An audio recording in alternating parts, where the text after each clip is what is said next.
Puji Tuhan, tahun 1998, Mei tanggal 13 dan 14, terjadi kericuhan yang luar biasa di Indonesia, khususnya di Jakarta. Dan pada waktu itu saya masih ingat sekali, hari itu adalah hari Kamis Jumat. Hari Selasanya kita ada doa pilih ayat. Pada waktu doa pilih ayat itu, Tuhan dengan jelas mengingatkan dan memberitahukan kepada kita semua untuk tidak pergi keluar kota, tidak pergi kemana-mana pada hari-hari selanjutnya, hari-hari berikutnya. Itu hari Selasa. Hari Rabunya saya bawa firman Tuhan di daerah Puncak. Lalu hari Kamisnya terjadilah keributan yang luar biasa pada saat itu yang akhirnya mengubahkan kondisi politik Indonesia. Situasi keadaan pada waktu itu berbeda dengan kondisi dan keadaan hari ini. Tapi orang ingin mengembalikan peristiwa tahun 1998 itu pada Jumat kemarin. Tapi tidak mungkin bisa. Selain dari situasi yang berbeda, juga kita semua berada di dalam kondisi doa yang menjadi satu kesatuan di dalam doa. Pada waktu tahun 98 itu ada jemaat yang bertanya pada saya, Pak Andri, apa yang harus kita lakukan? Jawaban saya, kita harus memuji Tuhan. Kemarinnya ada teman saya bertanya pada saya, apa yang harus kita lakukan dalam situasi seperti ini? Saya katakan jawabannya sama, kita harus memuji Tuhan. Kelihatannya antara pertanyaan, situasi yang ada dengan jawaban dari saya, mungkin terasa tidak nyambung. Tapi sesungguhnya nyambung. Karena dengan kita memuji Tuhan, kita tahu dan kita percaya di tangan siapa nasib kita berada. Mari saya ajak saudara membuka Mazmur 103, sebuah Mazmur Daud yang Daud sampaikan di tengah-tengah pergumulan kehidupannya, di tengah-tengah tekanan situasi yang ada, dan apa yang dijawab oleh Daud sama seperti yang saya jawab kepada orang yang bertanya pada saya. Apa yang harus kami lakukan? Pujilah Tuhan, hai jiwaku. Mazmur 103 ayat 1 sampai 5. Mazmur 103 ayat 1 sampai dengan 5 dari Daud. Pujilah Tuhan hai jiwaku, pujilah namanya yang kudus hai segenap batinku. Pujilah Tuhan hai jiwaku, dan janganlah lupakan segala kebaikannya. Dia yang mengampuni segala kesalahanmu, yang menyembuhkan segala penyakitmu. Dia yang menebus hidupmu dari lubang kubur, yang memahkotai engkau dengan kasih setia dan rahmat. Dia yang memuaskan hasratmu dengan kebaikan, sehingga masa mudamu menjadi baru seperti pada burung rajawali. Daud menciptakan Mazmur ini dengan mengawali dan mengakhirinya dengan pujilah Tuhan, hai jiwaku. Pada ayat pertama dikatakan di sana, pujilah Tuhan, hai jiwaku. Dan pada ayat 22, pujilah Tuhan, hai jiwaku. Jadi Mazmur ini adalah mazmur untuk kita memuji Tuhan. Tapi mengapa Daud memuji Tuhan? Mengapa kita harus memuji Tuhan? Jawabannya adalah pada ayat 2. Dikatakan di sana, pujilah Tuhan, hai jiwaku. Dan janganlah lupakan segala kebaikannya. Mengapa kita harus memuji Tuhan? Karena Tuhan itu baik. Sulit mengenali kebaikan di tengah-tengah keburukan. Itu kata orang. Kata orang sulit sekali mengenali kebaikan Tuhan di tengah-tengah situasi yang buruk. Bagaimana situasi yang buruk, situasi yang mengancam, situasi yang tidak tenang, situasi yang menakutkan dan sebagainya. Kita bisa merasakan kebaikan.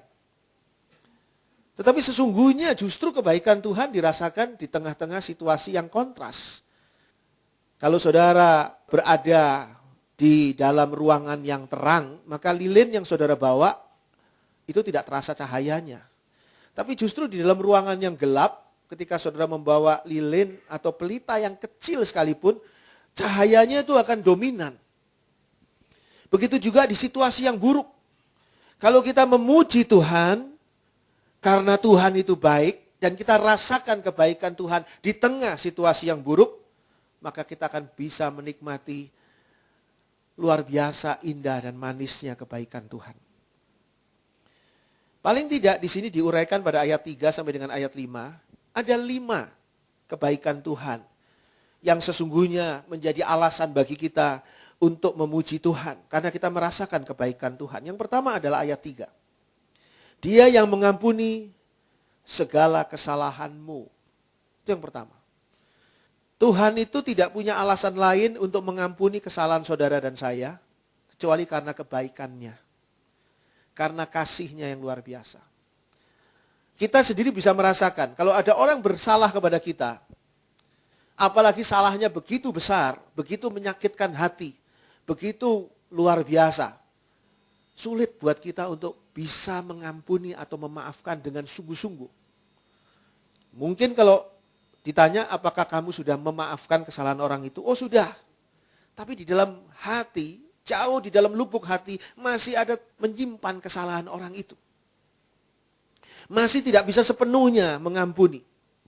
Sedangkan kita sudah berbuat salah kepada Tuhan dari sejak kita berada lahir di tengah-tengah dunia yang bernuansa dosa. Kita punya kecenderungan untuk berbuat dosa.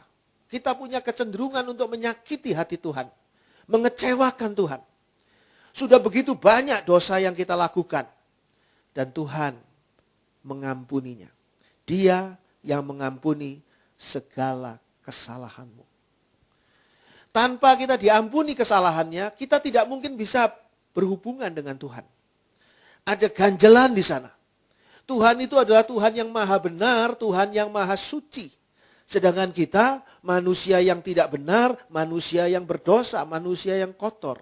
Tidak mungkin kita bisa berkomunikasi dengan Tuhan.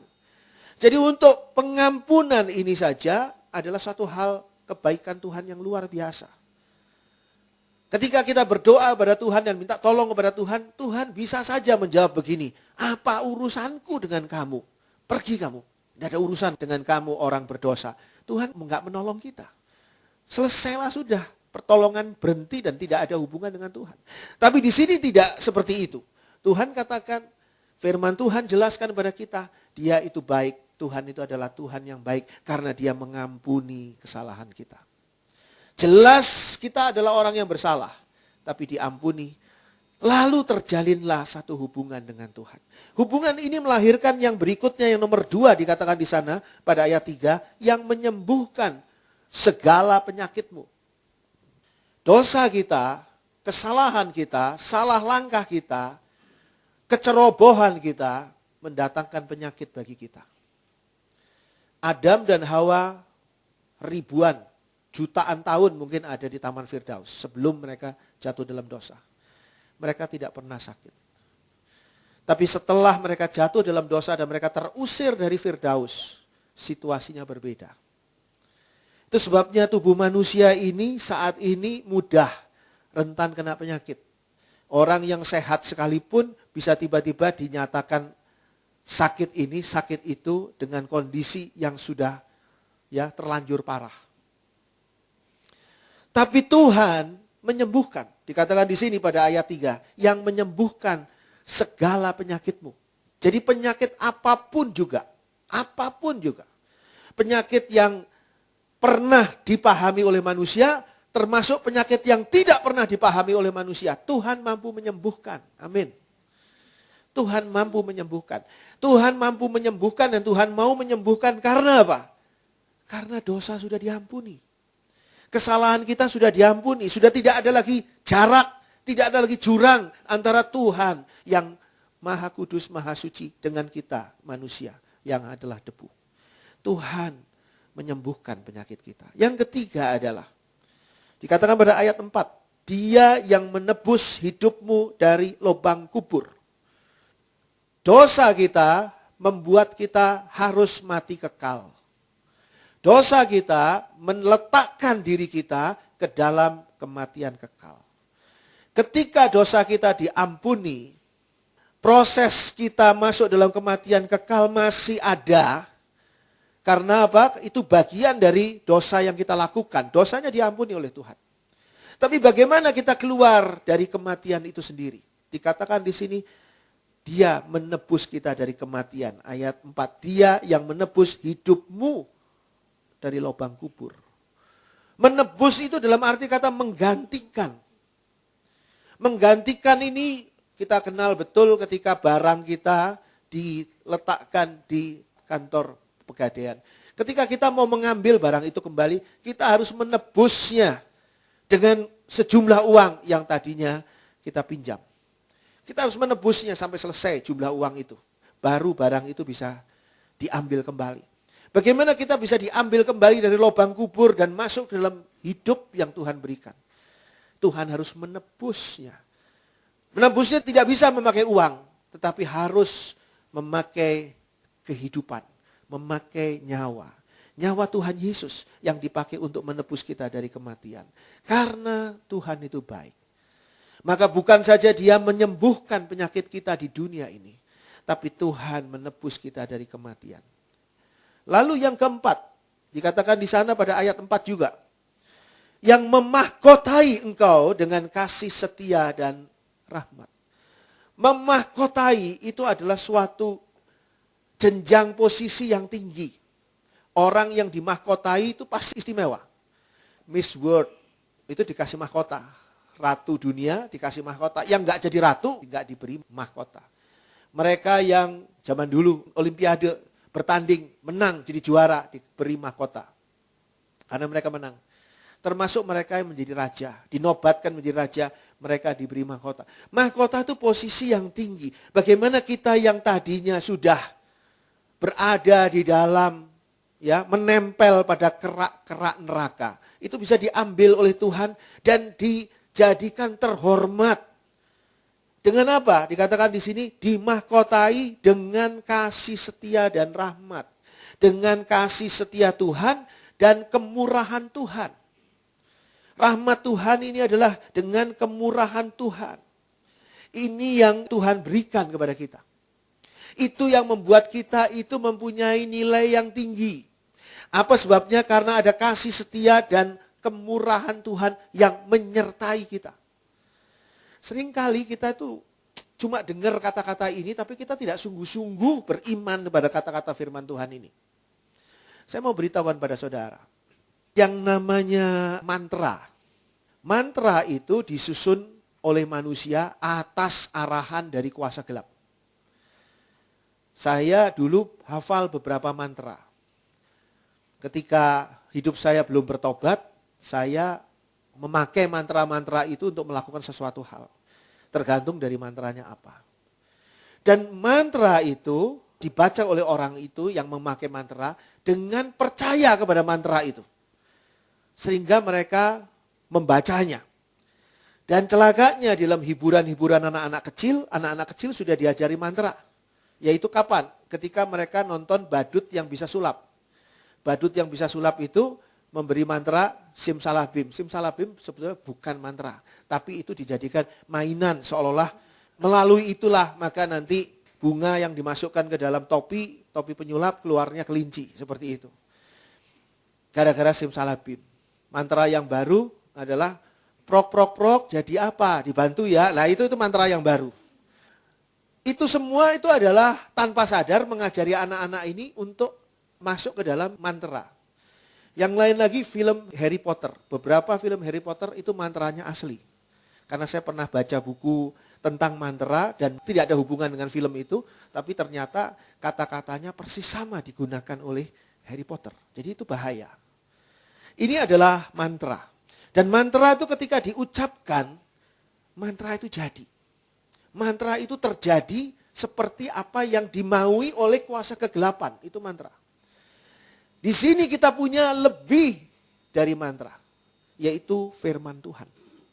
Firman Tuhan ini kalau saudara percayai sungguh-sungguh, saudara ucapkan dalam hati saudara amini sungguh-sungguh, maka itu akan terjadi dalam hidup saudara.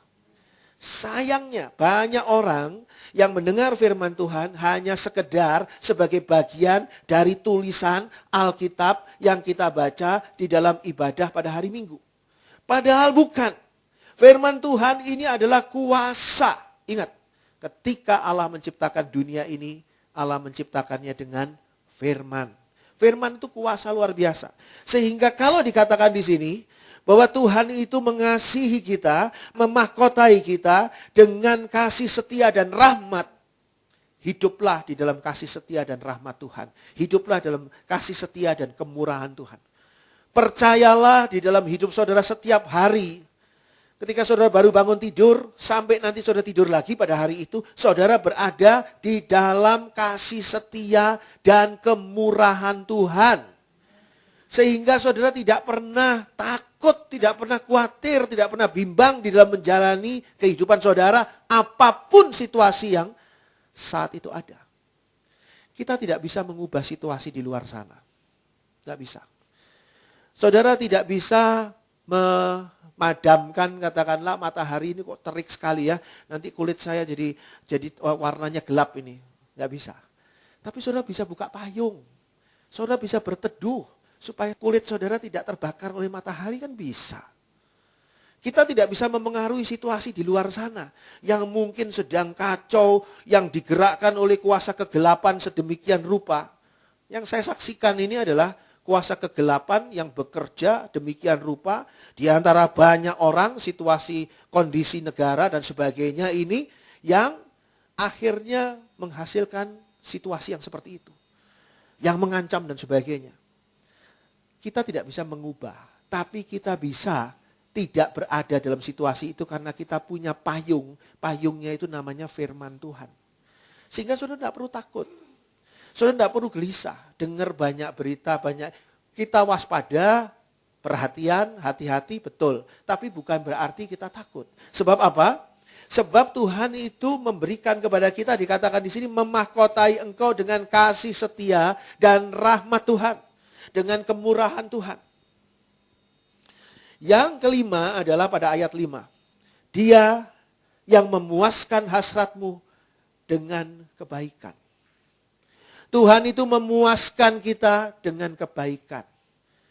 Suatu kepuasan itu didahului oleh suatu kebutuhan. Saudara haus, saudara ingin minum. Nah, saudara minum dan saudara puas. Lega saudara karena haus saudara hilang. Itu kepuasan itu didahului dengan sesuatu yang dibutuhkan. Dan apapun yang saudara butuhkan itu akan dipuaskan oleh Tuhan dengan kebaikan. Mungkin ada di antara saudara yang mengatakan, enggak tuh saya kemarin butuh ini, saya doa kok Tuhan tidak memberi. Karena mungkin itu bukan kebaikan. Yang Tuhan mau berikan adalah kepuasan di dalam kebaikan. Karena Tuhan itu baik. Tuhan yang baik tidak mungkin memberi kepada saudara dan saya sesuatu yang tidak baik. Tuhan yang baik tidak mungkin membiarkan kita berada dalam situasi yang tidak baik. Kecuali karena kita bodoh dan kita keluar dari kebaikan Tuhan, kita memindahkan diri kita masuk dalam kondisi yang tidak baik. Kalau kita berada dalam firman Tuhan, kita beriman. Ini firman Tuhan, penuh dengan kuasa dan saya hidup di dalam firman Tuhan ini. Maka saudara akan hidup di dalam dimensi kuasa Tuhan. Saudara bukan hidup di dalam dimensi kuasa manusia lagi. Saudara hidup dalam dimensi kuasa Tuhan. Ini Tuhan berikan kepada saudara dan saya. Kalau kita tidak mau menggunakannya, maka suatu kebodohan besar. Saya ajak saudara membuka Mazmur yang lain. Mazmur 100. Mazmur 100 ayat 1 sampai dengan ayat 5. Mazmur 100 ayat 1 sampai dengan 5. Mazmur untuk korban syukur. Bersorak-soraklah bagi Tuhan, hai seluruh bumi. Beribadahlah kepada Tuhan dengan sukacita. Datanglah ke hadapannya dengan sorak-sorai. Ketahuilah bahwa Tuhanlah Allah. Dialah yang menjadikan kita dan punya dialah kita, umatnya dan kawanan domba gembalaannya. Masuklah melalui pintu gerbangnya dengan nyanyian syukur, ke dalam pelatarannya dengan puji-pujian. Bersyukurlah kepadanya dan pujilah namanya. Sebab Tuhan itu baik, kasih setianya untuk selama-lamanya, dan kesetiaannya tetap turun-temurun. Daud mengajak jiwanya untuk memuji Tuhan. Pujilah Tuhan, hai jiwaku. Daud mengajari kita semua untuk mengajak diri kita, mengarahkan hidup kita untuk senantiasa memuji Tuhan. Tahukah saudara bahwa pujian kepada Tuhan itu adalah gerbang ibadah kepada Tuhan. Hidup kita itu adalah ibadah kepada Tuhan. Bukan hanya hari Minggu kita beribadah kepada Tuhan. Tapi setiap hari kita tuh beribadah kepada Tuhan. Dalam model-model yang tidak seragam, tidak sama. Tapi yang sama adalah kita mengawalinya dengan memuji Tuhan. Dikatakan di sini, Mazmur ini adalah ditujukan untuk korban syukur. Artinya pengucapan syukur. Bersorak-soraklah bagi Tuhan, hai seluruh bumi. Ajakan bersorak-sorak kepada Tuhan ini, bagi Tuhan ini adalah satu hal yang karena kita begitu yakin, begitu percaya, begitu merasakan, kita harus memuji Tuhan. Beribadahlah kepada Tuhan dengan sukacita. Itu sebabnya kalau saudara beribadah kepada Tuhan dengan bersungut-sungut, dengan ngomel, datang ke gereja itu dengan hati yang tidak bersukacita. Sebetulnya saudara salah di dalam membawa hati saudara itu. Coba tukar dulu hati saudara di rumah pakai hati yang sukacita. Karena kalau kita beribadah kepada Tuhan, beribadahlah kepada Tuhan dengan sukacita. Jadi sukacita ini kan gak bisa palsu. Bagaimana saya bisa bersuka cita sedangkan saya lagi gak punya uang dan masalah keuangan saya lagi pusing ini. Bagaimana bisa bersuka cita? Tubuh saya sakit. Bagaimana saya bisa bersuka cita? Saya punya masalah rumah tangga yang kacau. Bagaimana saya bisa bersuka cita? Saya ketakutan. Nanti di jalan saya dicegat orang dan sebagainya. Saya penuh dengan kekhawatiran. Bagaimana saya bisa bersuka cita? Saudara akan bisa bersuka cita kalau saudara yakin bahwa saudara percaya bahwa saudara hidup di dalam Tuhan yang baik. Tuhan itu baik. Sehingga ketika kita beribadah kepada Tuhan dengan sukacita, kita bisa datang di hadapannya dengan sorak-sorai. Orang yang bersorak-sorai ini adalah orang yang sudah benar-benar merasakan kehidupan di dalam Tuhan luar biasa. Saya ingatkan pada saudara, ketika Yosua memimpin tentara Israel untuk menaklukkan Yeriko. Yeriko belum takluk dan sulit untuk ditaklukkan. Karena begitu tebal temboknya, penjagaannya begitu kuat dan mereka tutup pintu gerbangnya, tidak mudah untuk ditaklukkan. Kota zaman dulu itu berbentuk benteng ya. Sebuah kota itu selalu berbentuk benteng. Enggak terlalu luas tapi bentuknya benteng, jadi sulit untuk ditembus. Tapi bangsa Israel ini pada saat mereka bersorak-sorai pada putaran hari yang ke-7, maka di sanalah tembok Yeriko ini roboh. Sorak-sorai ini adalah menggambarkan bahwa kita itu hidup di dalam Tuhan.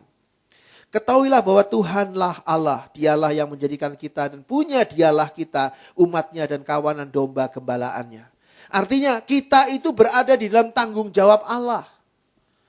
Oleh sebab itu tidak perlu panik, tidak perlu takut, tidak perlu khawatir dengan apapun juga. Karena kita yang tidak berdaya ini berada di dalam tanggung jawab Allah yang maha daya. Yang maha kuasa. Ketahuilah bahwa Tuhanlah Allah. Dialah yang menjadikan kita dan punya dialah kita. Ayat 3 katakan umatnya dan kawanan domba gembalaannya.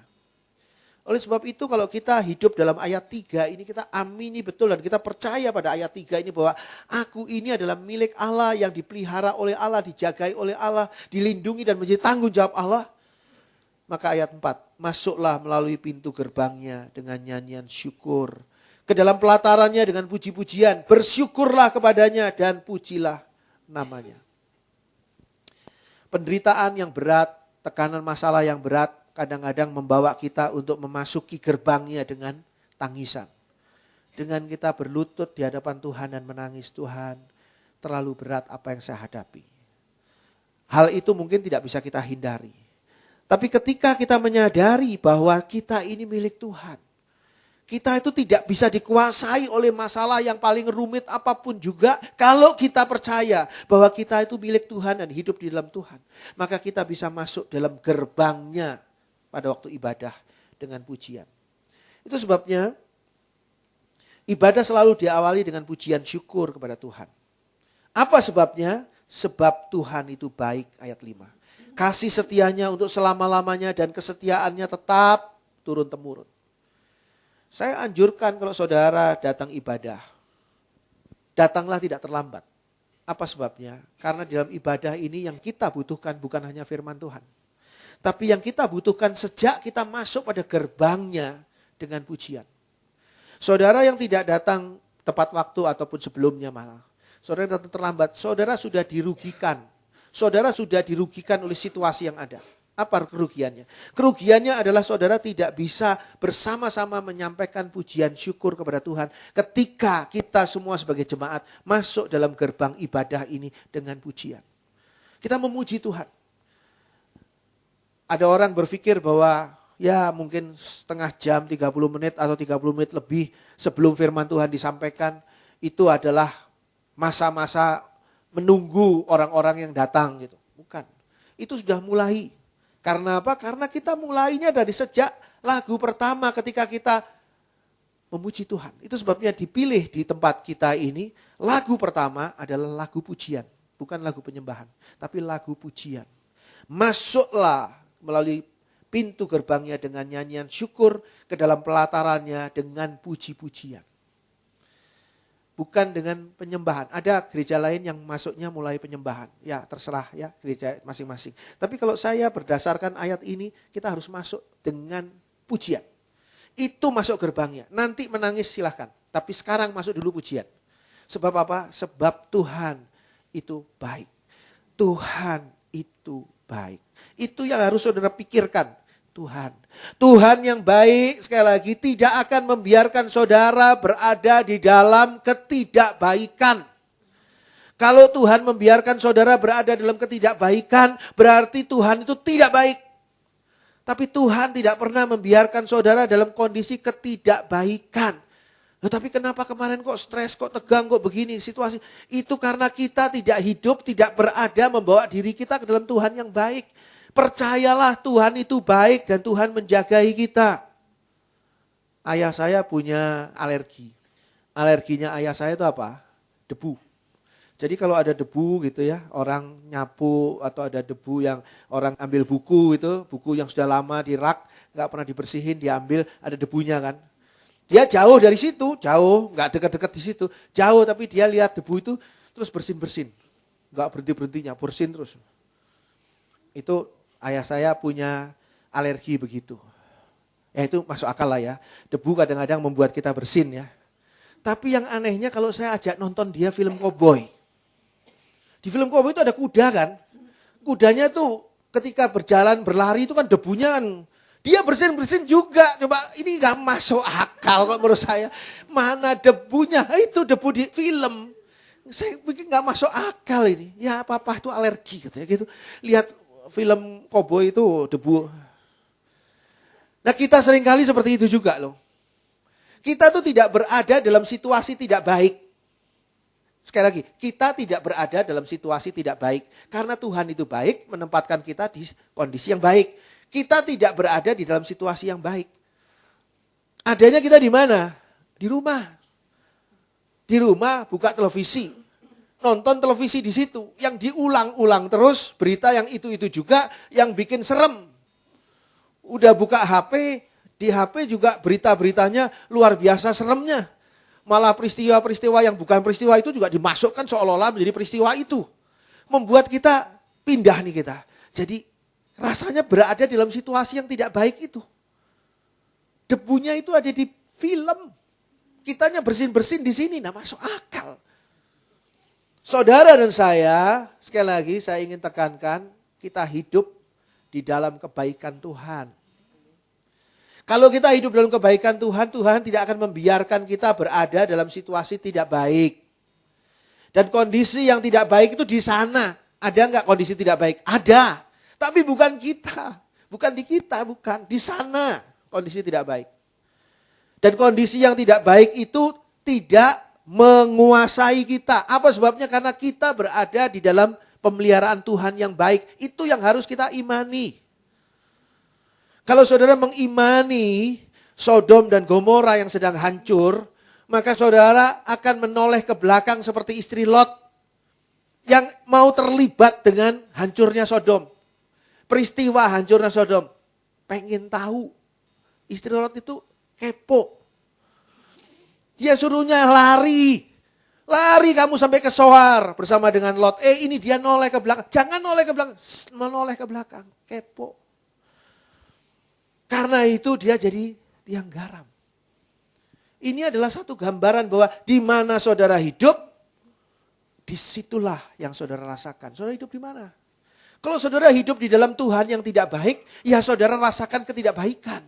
Tapi kalau saudara hidup sesuai dengan firman Tuhan katakan, saudara hidup di dalam kebaikan Tuhan, maka sesungguhnya tidak ada yang tidak baik.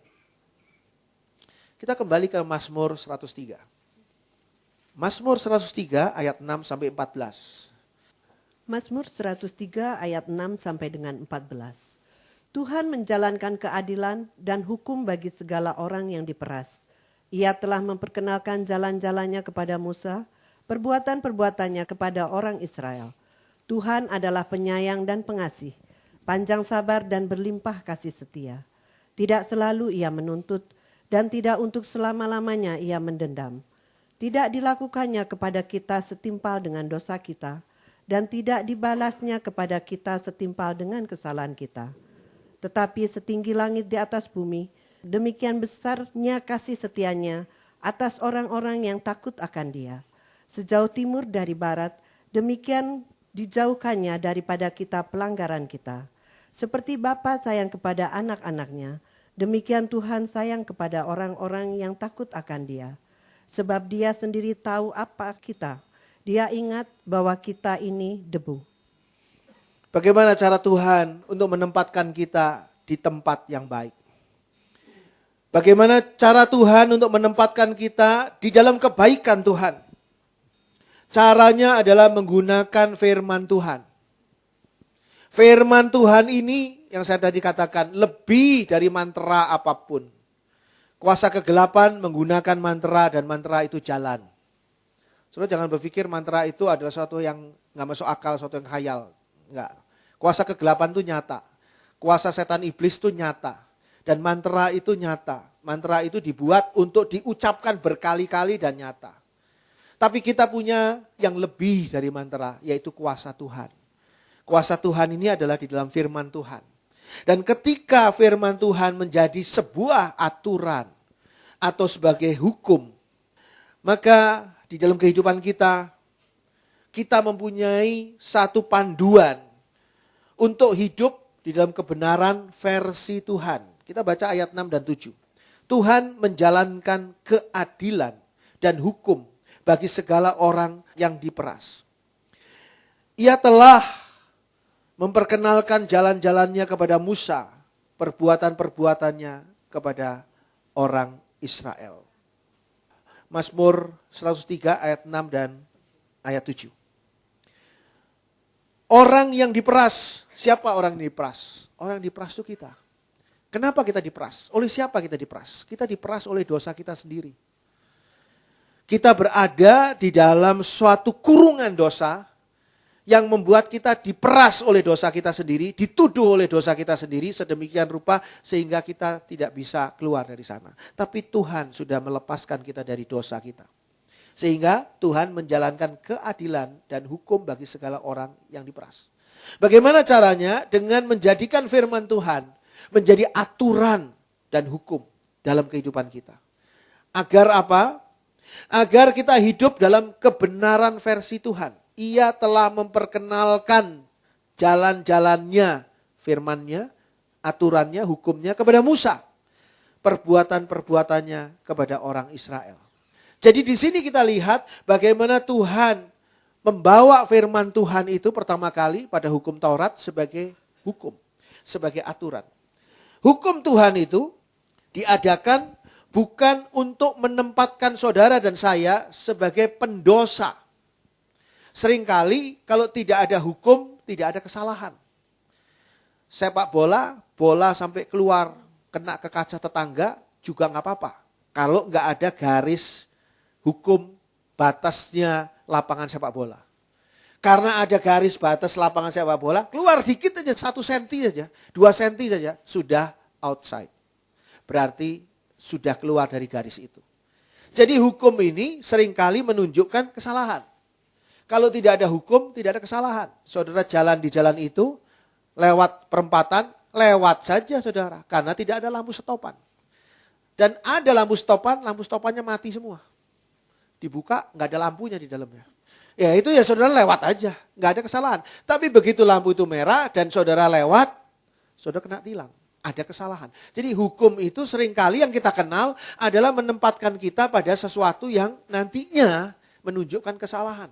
Kalau tidak ada aturan, maka tidak ada kesalahan. Seolah-olah seperti itu. Tidak ada hukum, maka tidak ada kesalahan. Tapi hukum Tuhan diadakan bukan untuk menempatkan kita pada posisi pendosa yang beralasan untuk dihukum.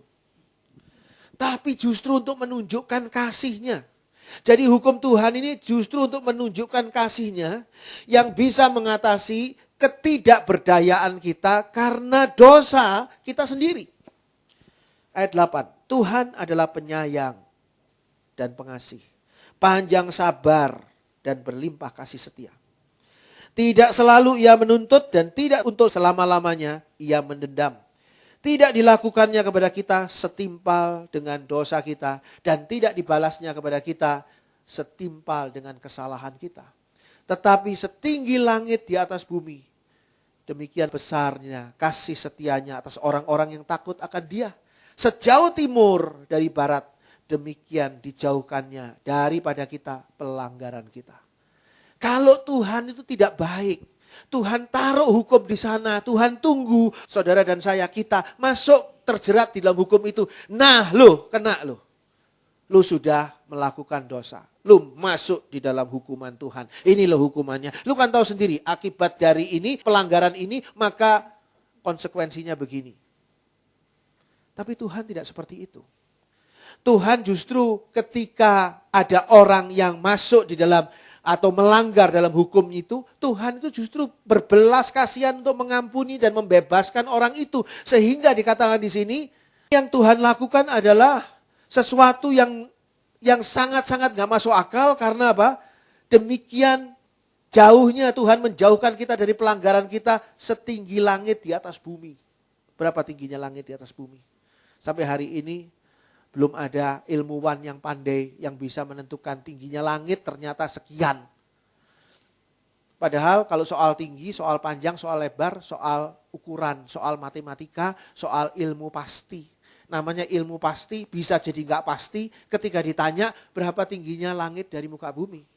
Atau sejauh timur dari barat.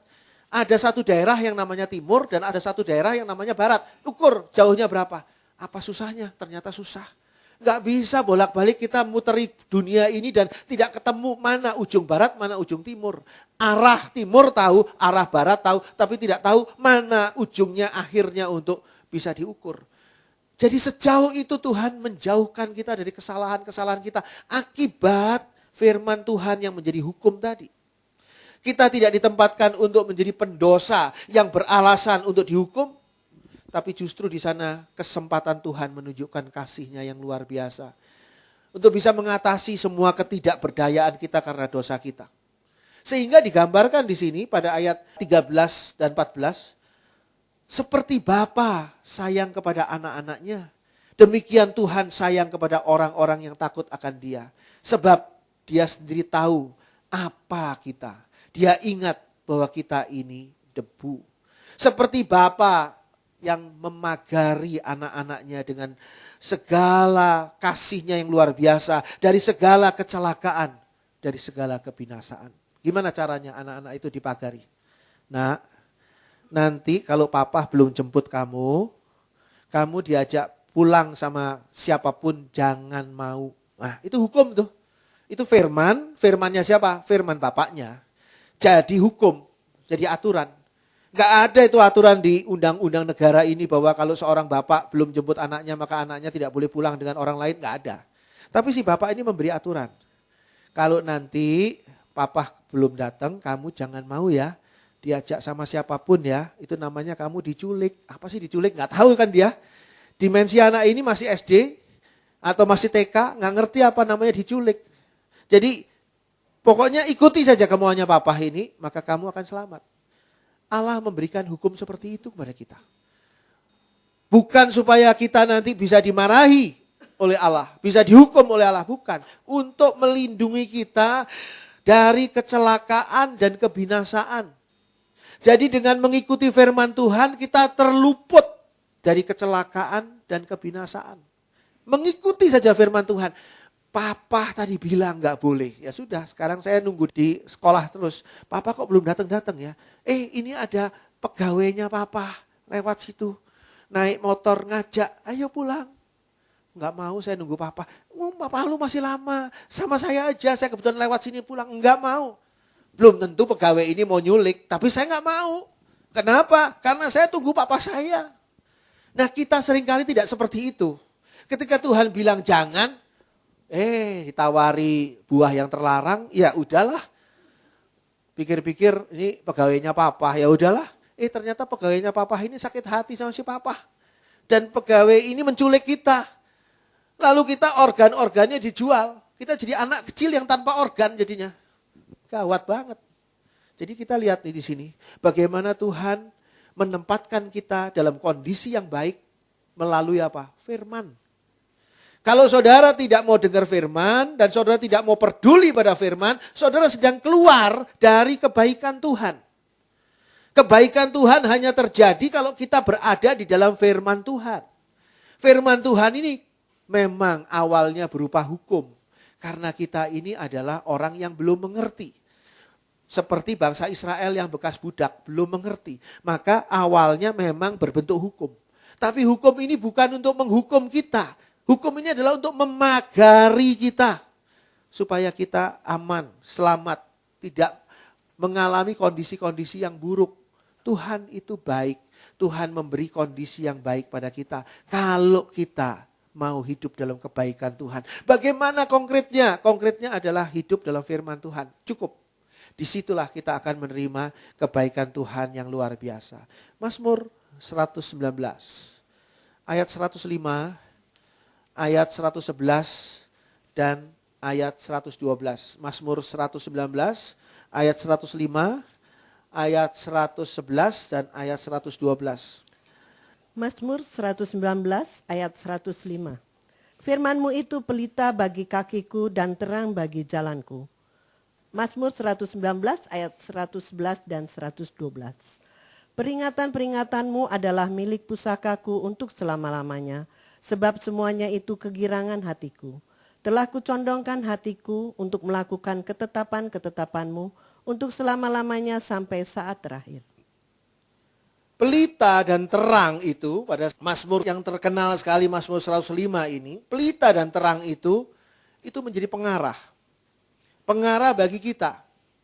Saudara kalau mau jalan di tengah gelap dan saudara bawa senter dan tidak mau kaki saudara terperosok di dalam lubang atau salah melangkah dan sebagainya, menginjak sesuatu yang tidak ingin saudara injak karena bau dan sebagainya, tentunya saudara pakai senter. Saudara senter di sana. Saudara mau belok mana nih?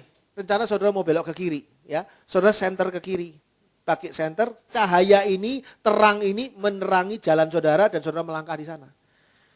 Aneh sekali kalau saudara sudah menyenter, menerangi jalan ke arah kiri, oh terang, aman. Terus saudara melangkahnya ke kanan.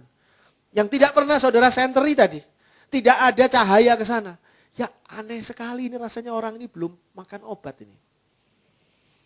Ada sedikit yang konslet di otaknya. Kalau saudara menerangi jalan di depan saudara, ya artinya saudara mau jalan ke sana. Itulah peran firman Tuhan. Dikatakan di sini, firman-Mu itu pelita bagi kakiku dan terang bagi jalanku. Tuhan sudah memberi petunjuk Tuhan melalui firman Tuhan. Tapi kalau kita tidak mau menjalani firman Tuhan, kita bukan melawan Tuhan, bukan soal melawan Tuhan. Tapi kita sedang menjerumuskan diri kita di dalam kondisi yang tidak baik. Pelita atau terang itu menjadi pengarah, tapi sekaligus menjadi pagar. Pagar untuk kita melanjutkan langkah-langkah kita, keputusan-keputusan kita, dan tindakan-tindakan kita. Dengan kita menyalakan pelita, pakai lampu senter ke arah sana, berarti itulah jalan yang akan kita jalani. Jangan keluar dari sana. Artinya apa? Terang itu seolah-olah menjadi pagar. Firman itu menjadi pagar bagi kita. Supaya kita terluput dari segala yang buruk dan terluput dari segala yang mencelakakan kita. Begitulah cara Tuhan menuntun dan menyelamatkan kita. Tidak ada tangan Tuhan yang besar yang turun dari langit dan menggandeng saudara di dalam perjalanan hidup saudara. Tidak ada. Yang ada adalah firman Tuhan yang Tuhan pakai sebagai pelita, cahaya yang mengarahkan, menunjukkan, tapi sekaligus memagari. Supaya saudara dan saya tidak di dalam kebodohan kita masuk kondisi yang tidak baik, kondisi yang buruk dan mencelakakan. Lalu sekarang, apa peran firman Tuhan dalam kehidupan kita? Menurut pandangan kita, itulah yang membedakan kualitas kehidupan kita.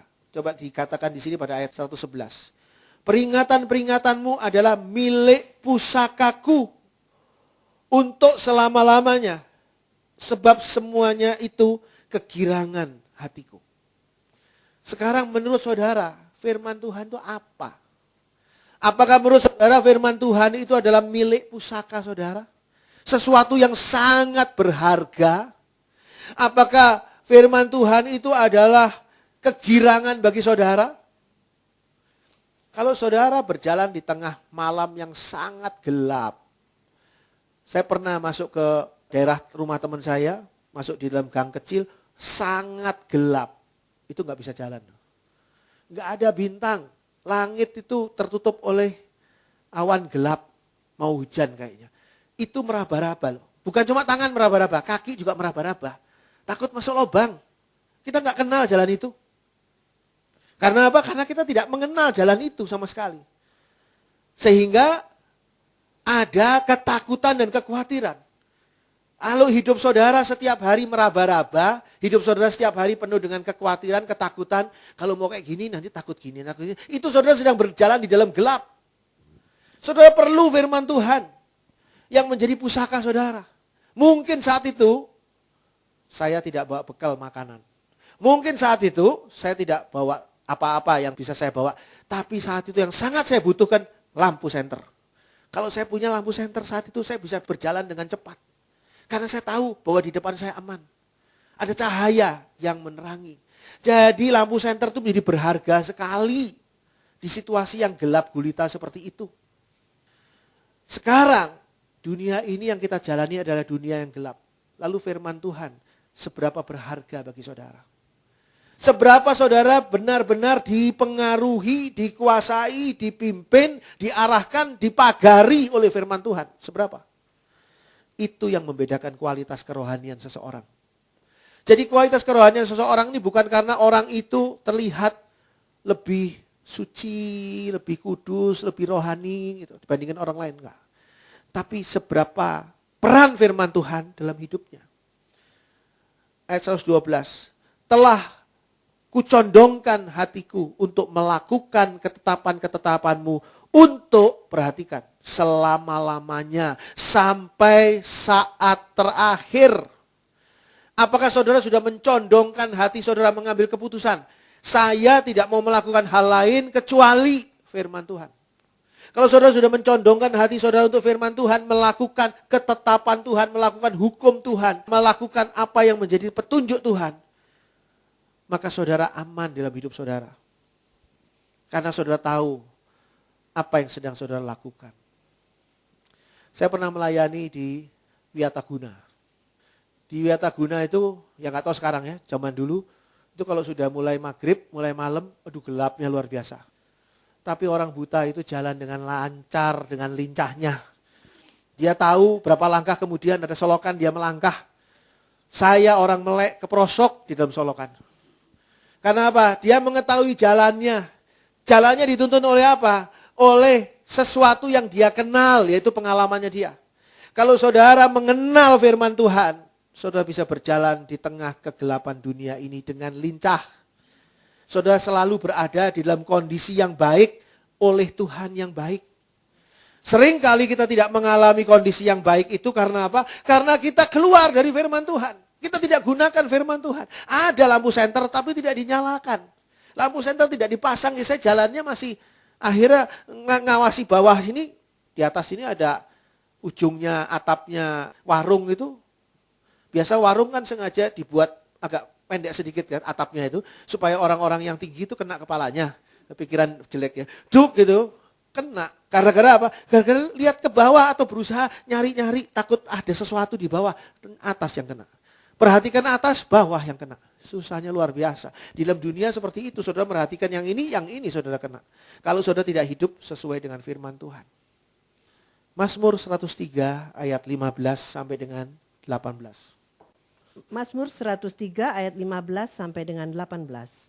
Adapun manusia hari-harinya seperti rumput, seperti bunga di padang, demikianlah ia berbunga. Apabila angin melintasinya, maka tidak ada lagi ia, dan tempatnya tidak mengenalnya lagi. Tetapi kasih setia Tuhan dari selama-lamanya sampai selama-lamanya atas orang-orang yang takut akan Dia, dan keadilannya bagi anak cucu, bagi orang-orang yang berpegang pada perjanjiannya dan yang ingat untuk melakukan titahnya. Keberadaan manusia itu sangat fana. Apa artinya? Keberadaan manusia itu temporal. Saya beritahu pada saudara, foto saudara umurnya jauh lebih lama dibandingkan dengan diri saudara sendiri. Saya punya foto kakek moyang saya dulu yang bajak laut ya saudara tahu. Kakek moyang saya dulunya itu bajak laut yang pertama kali menginjakkan kaki di Cirebon. Itu masih ada, fotonya masih ada. Gundul, kunciran, bawa golok. Gitu ya. Ya kayak di film-film gitu. Tapi kakek moyang saya ini sudah nggak ada, sudah meninggal. Umur foto kita nanti, foto saudara nih ya, yang sekarang ini, saudara pajang-pajang di rumah, nanti akan dilihat oleh cucunya dari cucu saudara. Saudara sudah nggak ada. Ini loh dulu kakek ini. Kakek moyang ini mudah-mudahan nggak seperti itu ceritanya. Kakek moyang ini dulu nakal sekali. Oh, mudah-mudahan nggak seperti itu. Tahukah kita bahwa kita itu adalah temporal. Keadaan manusia temporal. Jauh berbeda dengan keberadaan Tuhan yang sangat kekal. Ayat 15 dan 16 mengatakan, adapun manusia hari-harinya seperti rumput, seperti bunga di padang, demikianlah ia berbunga. Apabila angin melintasinya, maka tidak ada lagi ia. Dan tempatnya tidak mengenalnya lagi. Temporal. Fana. Tetapi kasih setia Tuhan dari selama-lamanya. Bahasanya sudah beda. Dari selama-lamanya sampai selama-lamanya. Ini dari selama-lamanya sampai selama-lamanya itu berapa lama sih? Itu adalah kekal. Atas orang-orang yang takut akan Dia dan keadilannya bagi anak cucu. Bagi orang-orang yang berpegang pada perjanjiannya. Dan yang ingat untuk melakukan titahnya. Untuk melakukan firman-Nya. Sehingga kalau kita lihat di sini Tuhan mau menempatkan kita kembali kepada kekekalan Tuhan. Melalui apa? Melalui firman Tuhan yang kekal. Sehingga kalau manusia itu mau hidup dalam kasih setia Tuhan, dikatakan pada ayat 17. Dalam kasih setia Tuhan. Yaitu hidup dalam firman Tuhan. Maka manusia akan masuk dalam jaminan kekekalan Tuhan. Ini adalah suatu rahasia loh ya. Ini apa yang diungkapkan oleh ayat-ayat firman Tuhan ini, menurut saya ini rahasia yang tinggi sekali nilainya. Yaitu bagaimana caranya kita yang tidak kekal masuk ke dalam kekekalan. Bagaimana caranya kita yang tidak kekal, dimensi kita yang berada dalam kondisi temporal, hanya sewaktu ini saja adanya, bisa masuk dalam kondisi selama-lamanya. Bagaimana nih? Lewat apa nih? Transformasinya melalui apa? Perpindahannya melalui apa? Perpindahannya melalui firman Tuhan. Yaitu melakukan titah Tuhan. Melakukan apa yang difirmankan Tuhan. Atau dengan kata lain, hidup di dalam firman Tuhan itu. Ada satu ayat lagi yang sangat jelas pada Yohanes 8 ayat 51. Yohanes 8 ayat 51. Aku berkata kepadamu, sesungguhnya barang siapa menuruti firman-Ku, ia tidak akan mengalami maut sampai selama-lamanya. Apa yang diucapkan oleh Tuhan Yesus ini sangat singkat. Bukan ayat yang panjang. Tapi rahasia ini rahasia besar. Ini tuh ilmu, kalau mau disebut ilmu magis yang luar biasa. Ini tuh ilmu ajaib yang luar biasa. Ini tuh ilmu Tuhan yang luar biasa. Yang tidak dikenal oleh manusia. Dikatakan di sini pada ayat 51. Aku Tuhan Yesus berkata kepadamu, sesungguhnya barang siapa, perhatikan di sana, menuruti firman-Ku, ia tidak akan mengalami maut sampai selama-lamanya. Ada satu hubungan erat antara menuruti firman-Nya Tuhan Yesus dengan hidup dalam kekekalan. Ayat ini mengatakan begitu. Ada hubungan yang erat antara menuruti firman Tuhan dengan hidup dalam kekekalan. Karena menuruti firman Tuhan Yesus itu ada dua hal penting di dalamnya. Ada dua hal utama di dalamnya yang membawa manusia keluar dari maut dan berada dalam hidup untuk selama-lamanya. Dua hal penting itu apa? Ketika kita menuruti firman Tuhan Yesus, berarti kita percaya pada Tuhan Yesus. Ketika saudara menuruti firman-Nya pedagang asongan di pinggir jalan, berarti saudara sedang percaya pada pedagang asongan itu. Saudara masuk ke satu daerah, saudara tanya, Pak, jalan anu di mana ya Pak ya? Pedagang asongan. Oh di sana, maju terus belok kanan, di situ nanti jalan itu. Oh saudara ngikuti kan? Saudara enggak, oh di sana maju ke depan, saudara malah balik ke belakang kan? Enggak, orang asongan ini bilang, iya tiap-tiap orang ada gilanya sendiri-sendiri, pasti gitu. Ini saudara ngikuti kan? Berarti apa? Saudara percaya sama pedagang asongan yang tidak saudara kenal. Yang mungkin SD juga tidak lulus, sedangkan saudara adalah seorang yang punya gelar begitu banyak. Akademis. Saudara, wah hebat dalam pemikiran saudara. Saudara percaya pada orang yang tidak saudara kenal dan orang sederhana, orang yang mungkin kualitasnya tidak bisa saudara nilai karena tidak ada kualitasnya. Tapi saudara percaya. Begitu juga ketika kita jalani firman Tuhan Yesus, artinya kita percaya. Sebab kalau kita tidak percaya, kita tidak akan jalani firman Tuhan Yesus. Apa yang dikatakan oleh firman Tuhan ini mengubah kita dari kondisi tidak kekal menjadi kekal. Dari kondisi maut menjadi hidup.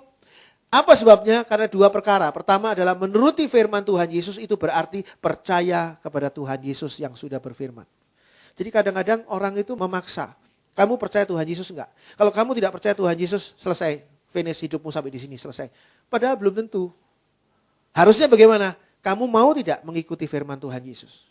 Kalau kamu mau mengikuti firman Tuhan Yesus, di situ, di dalamnya inherent, menjadi satu di dalamnya, itu adalah percaya pada yang berfirman. Sebab kalau tidak, gak mungkin mengikuti firman Tuhan Yesus. Bicara soal mempercaya Tuhan Yesus, tinggal satu langkah lagi kalau orang itu sudah mau mengikuti akan firman Tuhan Yesus. Yang pertama adalah percaya pada Tuhan Yesus. Yang kedua adalah hal yang penting di situ, ketika seseorang itu menuruti firman Tuhan Yesus, berarti dia sedang hidup di dalam firman Tuhan Yesus itu. Sebab dia percaya pada firman Tuhan Yesus itu. Saudara percaya enggak bahwa maskapai penerbangan ini dengan pesawat yang rada bobrok ini akan menerbangkan saudara ke kota lain? Percaya, saudara masuk kan ke situ. Saudara akan hidup di dalamnya kan. Saudara akan diterbangkan oleh pesawat itu. Ketika saudara menuruti firman Tuhan Yesus, saudara masuk dalam pesawat Tuhan Yesus. Saudara berarti hidup dalam firman Tuhan Yesus. Ada dua hal yang sangat penting di dalam menuruti firman Tuhan Yesus. Seperti yang dikatakan di sini pada ayat 51. Sesungguhnya barang siapa menuruti firman-Ku. Menuruti firman-Ku itu berarti dia pasti percaya kepadaku. Dan kedua, dia pasti akan hidup dalam firman-Ku. Ia tidak akan mengalami maut sampai selama-lamanya. Tidak akan mengalami maut itu adalah suatu dimensi kealahan. Bukan dimensi manusia. Dan di sini kita lihat, kita ditransformasi, diubahkan. Dari manusia yang debu menjadi sosok surgawi yang tinggal di dalam kekekalan Allah. Ini yang Tuhan mau berikan kepada kita. Oleh sebab itu, Tuhan yang baik memberikan kepada kita situasi yang baik. Asalkan kita mau hidup di dalam situasi yang baik itu, di dalam firman Tuhan. Tuhan memberkati kita. Puji Tuhan. Amin.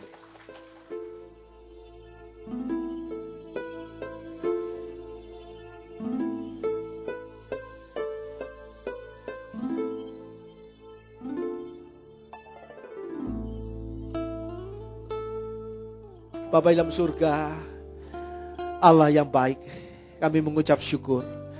Sungguh kami adalah orang-orang beruntung yang sudah disediakan tempat yang baik, kehidupan yang baik. Tidak ada yang tidak baik dalam kehidupan kami, karena Engkau mengasihi kami dengan luar biasa. Terima kasih untuk firman-Mu yang memberi petunjuk dan menempatkan kami di tempat yang baik dan sekaligus memagari kami dari segala yang tidak baik. Sekarang Tuhan, tolong kami untuk menundukkan diri kami, untuk benar-benar hidup dalam firman-Mu, menjalankan firman Tuhan Yesus, supaya kami boleh senantiasa berada di dalam tempat yang baik yang Tuhan sudah sediakan bagi kami. Kami mengucap syukur ya Bapa, kami memuji-muji nama-Mu, kami menyembah Engkau, karena Engkau adalah Tuhan yang nyata baik bagi kami. Bapa dalam surga, di dalam kebaikan-Mu, saat ini Engkau menyediakan bagi kami tubuh Yesus dan darah Yesus melalui perjamuan kudus. Mari Bapa, biarlah Engkau sendiri yang akan melayakkan kami menerima perjamuan kudus ini dengan mengampuni semua dosa dan kesalahan kami. Sucikan kami ya Bapa dengan darah Tuhan Yesus.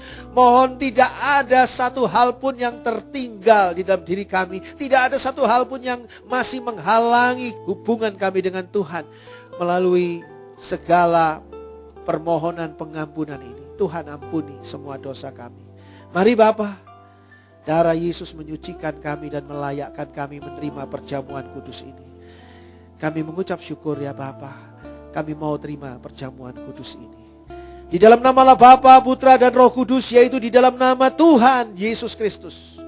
Turun kuasa Allah yang dahsyat dan luar biasa, mengurapi, masuk menjadi satu dengan tubuh Yesus dan darah Yesus di dalam perjamuan kudus ini. Sehingga siapapun yang makan dan minum tubuh Yesus dan darah Yesus ini, kuasa Tuhan akan tinggal dalam dirinya, menyertainya, menolongnya, menjagainya, membawanya selalu di dalam kebaikan Allah yang tidak kunjung habis.